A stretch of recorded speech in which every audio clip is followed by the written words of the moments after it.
today is our last day boondocking, and I'm a little sad because we love boondocking so much. It is what we do. It is where we feel at most at peace, and I don't know. Okay, so we only left Seattle, Washington 6 weeks ago, and tomorrow we are on our way back to Seattle, Washington for the holidays. And as much as we love visiting family, we don't really enjoy driveway surfing, as you can, I'm assuming, tell, because we like to be in places like this. We're in the middle of nowhere, surrounded by nature. But I guess it's kind of a catch-22 because we actually enjoy spending time with friends and family more than anything else as well. So this is where we feel at peace and at home, but with our friends is where we are the happiest. That's about the way I can put it, I think. And we are both very excited to go and hang out with family, but we just got back into the groove of, traveling every 2 weeks, getting our filming schedule back on track and cooking for ourselves again in the trailer, having dishes to do in the trailer. These are all things that we didn't have to worry about when we were in Seattle because we just cooked in their house and used their dishwasher, and I didn't have to do dishes. We used their washer and dryer, and all of that is really exciting for me because it means I'm not going to have to do all these chores by hand anymore. But I am really going to miss this campsite. This has been a great campsite. It's so beautiful here, surrounded by these big, beautiful rocks. The only and biggest downside, I have to say, though, are the Choya. If you don't know what a Choya cactus is, it's right here. And as you can see, it is a super gnarly plant. There's just spines everywhere. And here in the Mojave National Preserve, not only are they just all over the place, but these are the biggest Choya cacti we've ever seen. They're incredible. We've never seen them this tall and this wide. Now these spines that are all across the Choya are obviously for protection, like an animal isn't gonna try and eat this cactus. Like, could you imagine a mouthful of this? But they're also for reproduction. So like this segment right here on the end, it will, if I were to try and pull it off, it would fall off fairly easily. And that's so like, say an animal were to get close to this Choya and brush up against it, this segment would get stuck in its fur and break off. And then, the animal would travel off to wherever. The segment would eventually fall out, and then it would grow a new one of these. And this is a different type of Choya. It's either a pencil Choya or a silver Choya. I'm not sure. They look extremely alike. But anyway, they've got the same thing going on with their segments and how they reproduce. So you see this right here? It just falls off real easily. And then, that'll either blow around in the wind, or if an animal were to brush against it, it can take it with it and reproduce that way. And each of these individual spines also have a protective sheath on them that just pulls right off. And something that's really interesting about these spines is if you take your finger carefully, your fingernail, and rub it against the shaft of that spine, it's really smooth. But as you get to the end, it starts to get really rough. And that roughness on the end of these spines are actually microbarbs that are facing the opposite direction of the spine. So if they stab something, they slide in really easily. But then when they try to be pulled out, those barbs facing the opposite direction catch. And so it makes it very painful when you get stuck with one of these and try and take it out. And I'm speaking from experience. Yes, unfortunately, I've been stuck by Choya multiple times. I think 3 now, mostly because Sweetie will get stuck by Choya wandering around, and then I have to pull it out, and she'll freak out and it'll stab into me. But it's gotten into my finger once, and as I'm trying to pull the spine out, it actually pulls the skin with it, and boy does it hurt. But you just got to keep pulling, and eventually it pops out. And Jenny was actually just stuck in the ankle yesterday, and she needed my help in pulling that spine out. So while we have loved camping in the Mojave National Preserve, I have not loved being near this many of these things. And honestly, I don't even like being this close to it. I'm just gonna back away slowly. Back away. Backing away. Watch out, one behind you. Oh my gosh!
So we've made it to our adventure for the day, which is the Rings Trail near Hole in the Wall Campground in the Mojave National Preserve. And this is the visitor center behind me, and it's closed. I don't know if it's permanently closed or just temporarily. It sort of looks like they might be doing renovations, but at the same time, it looks like it's sort of just like blocked off. And there's no one here either. It's completely quiet. You know, it's the middle of the day, so I don't know. You'd think maybe there'd be someone here, maybe someone would be working on it if they were renovating it. So I don't know, it's kind of eerie, and the landscape here is completely different than at our campsite. It's really neat. We climbed up in elevation quite a bit. I'm not sure how much farther, but we're a lot higher because there was snow on the ground, and it's significantly colder here than it was at our campsite. It was about a 50-mile drive, a little over an hour to get here, and the hike we're going on is, I believe, only 1.5 miles round trip. It's a loop trail, and we're really excited to check it out.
Now those are my favorite types of hikes, where you're like crawling through a canyon that's really narrow but like super cool. The walls just look so awesome, and you know, there's a scramble. Like they even had those rings to, you know, pull yourself up on.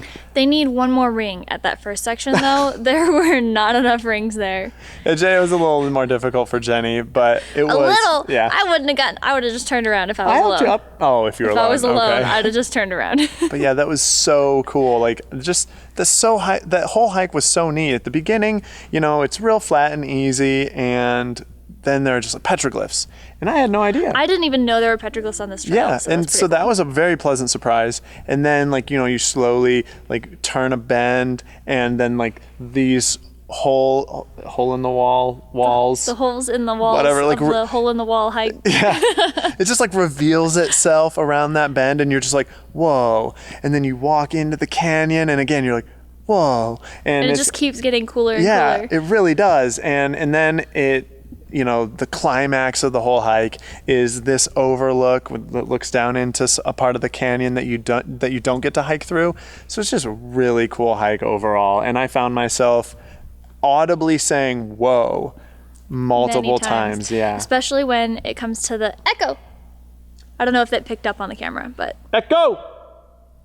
Definitely. That probably picked up. Oh yeah, super echoey the whole way. Yeah. And yeah, this is just a really neat hike. A lot of cool info panels to tell us, neat things about the wall or about this area and the lava or And the volcanic activity. The hole in the wall hike. Exactly, yeah. So, well, it's the rings hike, isn't it? This is the rings loop. Yeah, hike, and it gets its name from the rings you need to climb it. So yeah, it was super cool. And I love just like finding neat hikes out in places, like the Mojave National Preserve that is just less traveled. There's only one other couple that we encountered on this hike. So this is really cool. So we basically had it all to ourselves. Absolutely. It was really cool. Yeah, we could scramble. You're even allowed to like climb up and like into some of the holes. And, like there are people that actually like do rock climbing expeditions out here. So it was pretty cool.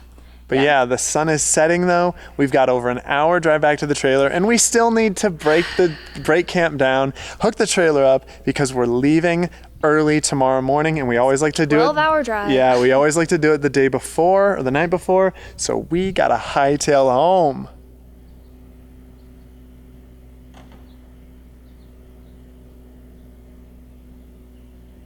We're back at the RV for the night, and that was a long drive home from the Rings Trail, and a good way to fill that drive time is with audiobooks. This video is sponsored by Audible, and right now, for a limited time, you can get 3 months of Audible for just $6.95 a month. That's more than half off the regular price. Visit audible.com/fateunbound or text fateunbound to 500-500 to get this offer. I want to share with you guys an audiobook I'm really excited to listen to on our next long haul. It's called The National Parks by Dayton Duncan and Ken Burns. Not only does this audiobook talk about historical figures like John Muir and Teddy Roosevelt and their struggles to preserve these treasured lands, but it also boasts the importance of creating and maintaining the national parks for all to experience their splendor. It also talks about the political tribulations of the park system. Go get The National Parks by going to audible.com/fateunbound or texting fateunbound to 500-500. There are also tons of other titles you can get, including Audible Originals, which are exclusively available from Audible. It's the perfect time of year when everyone's thinking about thoughtful gifts. Think about giving yourself or others the gift of an Audible membership. It's the best time to do it with a special offer of 53% off your first 3 months. As RVers, we're on long hauls all the time, and audiobooks are a great way to turn what would otherwise be downtime into an enjoyable or educational experience. On the way home, we actually saw a... What are you doing? What is Alice doing? Alice is stretching out? I thought that was you putting her over there. Nope. Well, anyway, we passed a sign for Mitchell Caverns in the Mojave National Preserve, and I was like, caverns? What the heck? There are caverns here? And Jenny looked it up, and sure enough, there are some pretty awesome looking caverns, like Carlsbad style. Yeah, I'm sure it's not anything, like Carlsbad. Maybe it is. We didn't read into it. But we're really excited to someday come back and check those caverns out, because that is like one of our favorite things to do, is to go spelunking down in caves and caverns. They also have like lava tubes and stuff here that we didn't get to check out, and I don't know. This place is so big. There have got to be just so many more things to do here. Yeah, caverns, lava tubes. I'm sure there are other awesome hikes like we went on today, and there are other places to camp that we definitely want to check out. Mm-hmm. So we're definitely going to be back in the Mojave National Preserve someday soon. But Jenny, now for the rest of the night not for the rest of the night, but for the next little bit, it's going to be cooking us some delicious fish tacos, and then we're going to spend the rest of the night after that getting this trailer ready so that we can head out early tomorrow morning. We've got a 12-hour drive ahead of us from here in the Mojave National Preserve to Chico, California, to visit Jenny's aunt for a week. There went the cat. Yep, yeah, there she went. So we will catch you guys later. Bye. Sweetie girl, you want to say bye-bye to him? Just say bye. Want to say bye? Bye. Say bye. Good night, you guys.